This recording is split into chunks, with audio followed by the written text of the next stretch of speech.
From tales of curses and conspiracies to misunderstandings about the ship's design and operation, there's a lot more to the Titanic story than what you might have learned in school or seen in movies.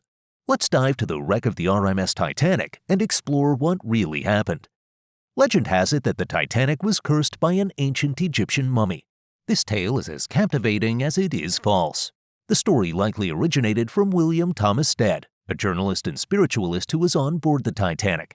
Stead was known for his stories about ancient curses, and it's possible that his tales merged with the tragedy of the Titanic to create this enduring myth. But what about the mummy itself?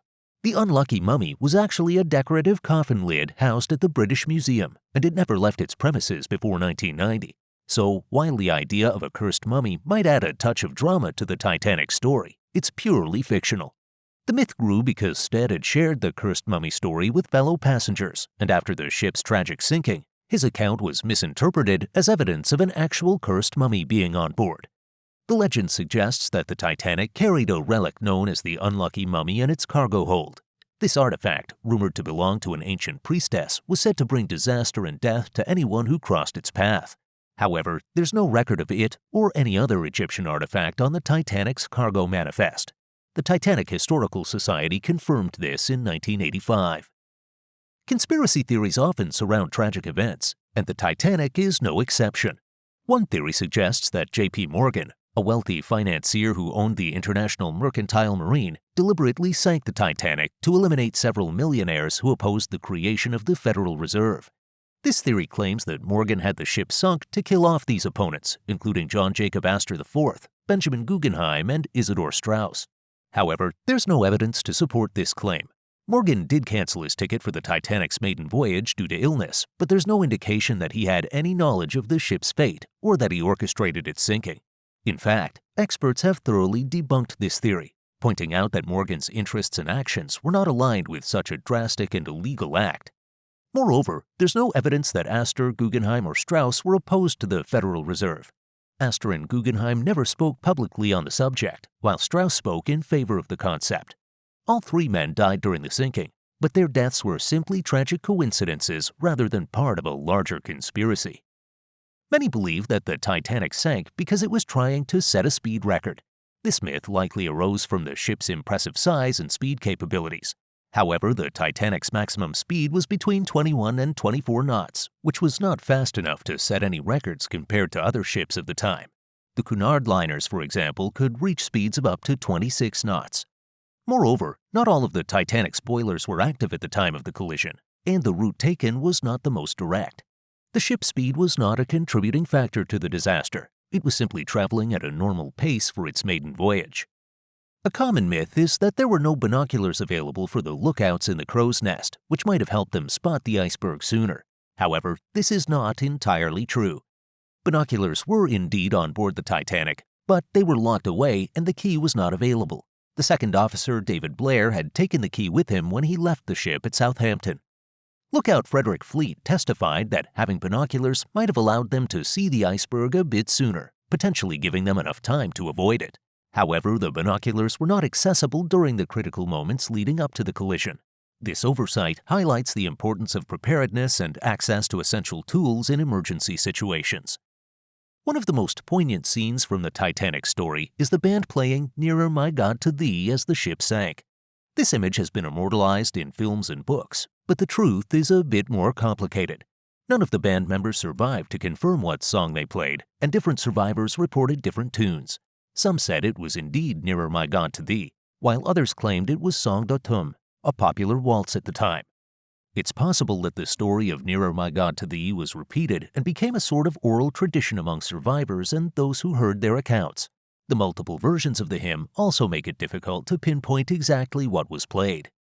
One of the more bizarre myths is that the Titanic never actually sank, but was switched with its sister ship, the Olympic, as part of an insurance scam. This theory suggests that the White Star Line swapped the ships to collect insurance money, as the Olympic had been damaged in a previous accident and was costly to repair. However, this theory is completely unfounded. The Titanic's sinking was extensively documented, and there's overwhelming evidence that it was indeed the Titanic that sank. The Olympic, while similar, was not identical to the Titanic, and such a swap would have been logistically impossible and legally risky. The sheer scale of the Titanic and the number of people involved in its construction and operation make this conspiracy theory implausible.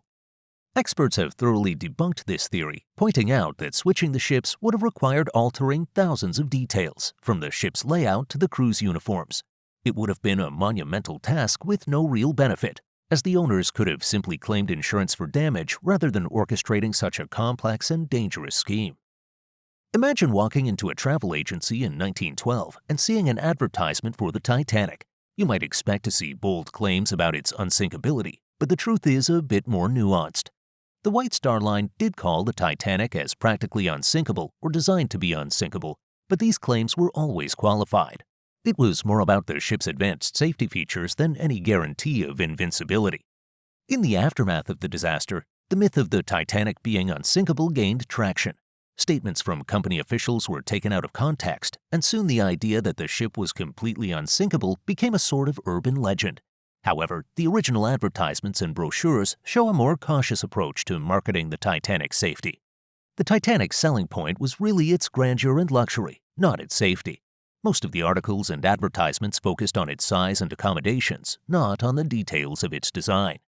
The Titanic's safety features were indeed impressive. It had 16 compartments within the hull whose doors could be shut by the flick of a switch. This was believed to keep the ship afloat even if it suffered damage. But it was the irony of its tragic sinking that actually brought the unsinkable claim to the fore. After the ship sank, people began to look back and wonder how something so supposedly safe could meet such a catastrophic fate. A common misconception is that lifeboats were reserved exclusively for first-class passengers, leading to a significant disparity in survival rates among different classes. While it's true that class divisions played a role in who survived, the idea that lifeboats were strictly for first-class passengers is an oversimplification. In reality, the Titanic did not have enough lifeboats for everyone on board, regardless of class. However, the process of loading the lifeboats was chaotic and often favored those who were more aware of the situation or had better access to the boat deck. Women and children were generally given priority, but this did not always translate into a strict class-based system. The Titanic's sinking led to significant changes in maritime safety regulations, including the requirement for enough lifeboats to accommodate all passengers and crew. The tragedy highlighted the need for more equitable and efficient emergency procedures. Another myth claims that Catholic workers in the Belfast shipyard were spooked by a secret message on the Titanic's hull. The story goes that the number 390904 could be read as "No Pope" when viewed backwards, which was seen as a bad omen. However, this myth is baseless. There is no record of such a message on the ship, and the workers were predominantly Protestant, not Catholic. This myth likely arose from a combination of superstition and the tragic nature of the Titanic's fate, but it has no basis in fact. The Titanic's construction was a massive undertaking involving thousands of workers, and there's no evidence that any of them were concerned about such a message.